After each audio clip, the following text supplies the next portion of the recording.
In the rainforest, animals are becoming extinct. If we don't save them, all our animals will be no more. We need your help to stop this devastation.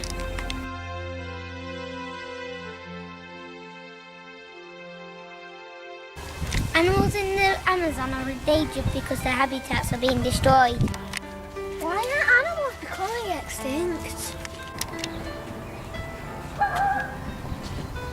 Animals are becoming extinct because people are killing them for their fur.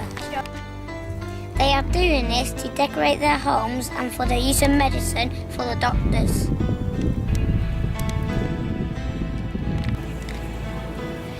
There are over 100 species in today's Amazon that are critically endangered.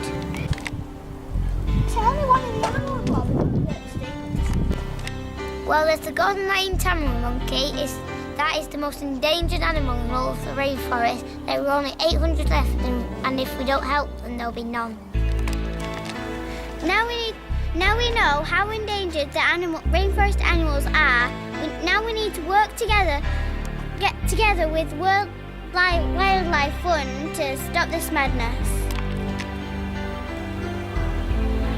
Look at this destruction. We need your help to stop it. I have been Harrison Hooper, Honey McBurney, And Sarah Stanley, reporting for Sky News Team. Back to you, Simon.